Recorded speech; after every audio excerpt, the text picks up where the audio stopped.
Sure. Well, we knew we were playing against one of the most mentally and physically tough teams in our league, without a doubt. And we've had some great battles with Penn State over the years. We certainly had a couple really good ones with them this year, and we didn't anticipate it being any different.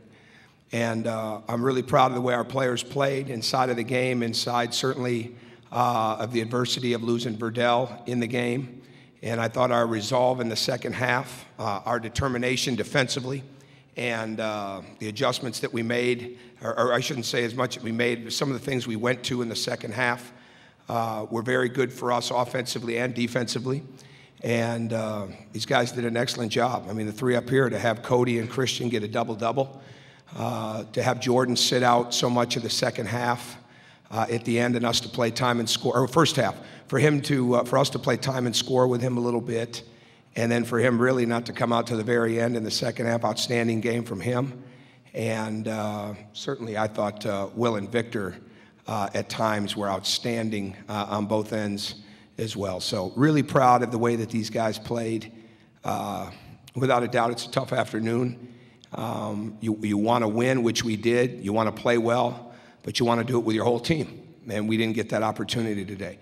But these guys did an excellent, excellent job of playing through it, playing composed, and very, very proud of them for the win. Question for the student athletes, and we'll go out here. Please raise your hand. We'll get a mic to you. Jordan, how did you all regroup after you see Verdell go down, and just talk about what you all did to kind of get back into a rhythm? I mean, first off, Verdell has put so much into this program, so we knew when we saw him go down and out of the game, we knew we had to step up for him. And as a team, we just picked it up a lot on the defensive end, and that's where we were struggling a little bit, not getting the stops that we needed. But we were able to rally around them and stay focused as a team and play hard. Right down here. Coach, just what do you know about Verdell's injury at this point? Student athletes only, please. Oh, I didn't know that. Just what you guys mentioned some of the things you did differently defensively. What did you guys just kind of change and just do to give Frazier a different look? Christian, you want to start? We just try to, take away a lot of his catches and just make things difficult for him, and get him out of his certain spots and stuff like that. So I mean, that's basically what we did. Down here to Terry. To any of the players, it was 40-34. You guys went on a 14-0 run. Jordan, I think you hit the first three to start that, but just talk about, what that did for you guys inside the game and how that extended the lead. Cody, will you take that, please? I think our defense picked up in that period. Our defense kind of led into our offense. Like you said, Jordan hit the shot, but I think we had a nice defensive stop right before that. And, that's when we're most successful, is when we're defending and rebounding. Right down here. Christian, you had kind of the odd shooting night of 2 of 11 from the floor, but 10 of 10 from the free throw line. Was that something where you just wanted to keep grinding along and find any way to score points? Oh, yeah, you just wanted to get attacked, get in, get some offensive rebounds, get some easy buckets. And, my teammates did a great job at, putting me in position where I could get fouled and went to the free throw line. Stay out here. Jordan, you had 13 points in the first 10 minutes of the game. Were you familiar with your surroundings, having played here before in the state championship? Yeah, it's not my first time playing here, but it's a different shooting background. But shots were falling down for me. Teammates were finding me when I was open, and I was able to create a little bit on my own. So luckily the shot was falling down, and then I got in foul trouble there, but the teammates picked it up, and mostly on the defensive end. Over on this side. Christian, you've had a lot of first and a long times with IU this year. This is the first one in the Big Ten tournament, I think, in 5 years. What's that mean to the team, and is that just another step in the progression for you guys? Oh, yeah, it's just another step. We're going to take it a game at a time, but, it's been a long time coming, and, we're going to, enjoy it, but we know we got to get ready to play Wisconsin next. Out here. Jordan, this question is looking ahead a little bit, but just with the way this season has gone, the way the Big Ten is, and with all the different styles and all the talent in the league, do you feel like this has sort of helped prepare you guys as players for the different matchups you might face in the NCAA? Definitely, but we're taking one game at a time. So our next biggest game is tomorrow, and but the Big Ten is a great conference, so we are playing a lot of different styles, so that will benefit us. Go over here. Jordan, you always get good crowds here, but how much does that help, in a tight game like that and just to push you guys in terms of momentum? Yeah, the Indiana fan base has been huge for us this whole year. Even when we weren't doing so well, they've been behind us 100%. So to have that come over here to the Big Ten tournament is definitely huge for us. And but then once we're further down the road or so, we're not going to be able to have that. So we got to be able to create our own energy as well. Out here. Cody, it seemed like Penn State did a good job bodying you in the post. There were a couple times you couldn't get your shot up, but got to the free throw line plenty of times. What exactly were you looking to do inside? I just wanted to be aggressive. They were being physical down low, which we've seen quite a bit this year. But, I just tried to stay aggressive, get to the free throw line, and get rebounds, do all the little things that the team needed to win. Over on this side. This is for Christian and Jordan. You guys have both alluded to your next game. Obviously, it's a team you're familiar with, Wisconsin, but haven't had much success against. What are the keys going to be in that game, and how important will it be to end that losing streak against them? Christian, start with you, please.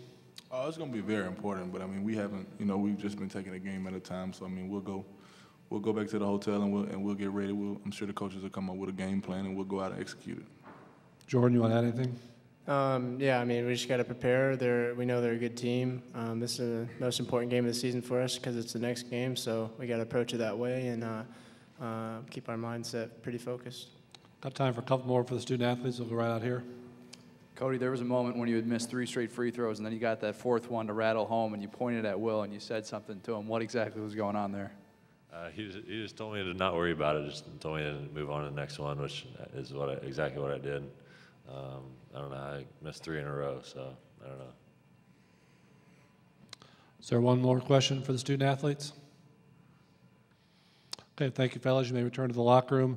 Again, the Indiana locker room is open until 4:40. It's currently 4:25, and now we'll go to questions for Coach Crean. We'll start over here on the right. Coach, can you just talk about what you know specifically at this point about Verdell? Well, he's being evaluated now, and we've got a great team of doctors that were with him, obviously, right away. And I was hopeful when he went down that it wasn't as significant, but I'm going to keep holding out that hope. But I don't obviously feel good about that. And we've prayed numerous times. It's in the doctor's hands. It's in God's hands, and we're going to just absolutely hope for the best with him. Terry? Tom, in the game, you talked yesterday about how you guys led the Big Ten in free throw attempts, 36 times there again today. Just talk about how important it was getting to the line in this game. Well, it's very important because it establishes everything for us. It establishes the ability to set our defense, which we wanted to keep Penn State out of transition as much as possible. We've got very good free throw shooters. And I think, if I'm not mistaken, Wisconsin was at 77.8. We were at like 77.4, where Wisconsin led the nation last year. So to be up in that ballpark is really, really important, and it's a big part of our game plan. So again, we can get the ball in the lane through the post up, through the drive. Today, certainly through the offensive rebounds. I think the fact that we had 3 guys and double-figure rebounds says a lot about the tenacity that our guys played with, and they were rewarded with it a lot of times during the game for going to the line, or by going to the line. Over to Phil. Coach, has Cody met or exceeded your expectations? I don't coach like that. That's a hypothetical to me. I coach him every day to be as good as he can possibly be, and I think Gene Miller did the same thing, and his summer coaches and certainly his parents have done that with him. So I don't coach with expectations in mind or where a guy is, where a guy isn't. It's all about where he can go and what he's doing that day to get there. Let's go back here, and then we'll come up front. Coach, Christian touched on it a little bit, but what does it say about a guy that can be 2 of 11 from the field but still work and get to the free throw line, hit all 10 of his free throw shots, and have a double-double? It says he's pretty good. And I thought there were a couple of times he probably could have shot a few more, and especially early in the game. But we ask him to do a lot, and he does a lot.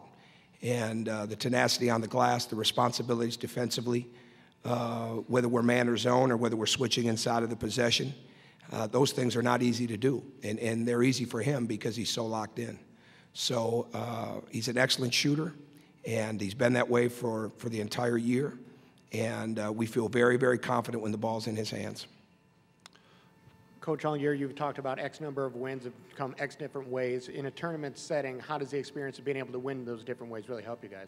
Oh, I think it does. I think it does. I mean, it was a unique day, and you certainly don't wake up in the morning getting ready for a game and think you're going to have to play the majority of it without a guy that there's going to be fouls, but you don't plan to have somebody like Verdell be out, especially the way that he was out. But it happened, and I thought our guys did a tremendous job. I tell you one thing, because I was out on the court with Verdell, that really deserves credit is our coaches, because I know how much our players care about one another and certainly how much they care about Verdell.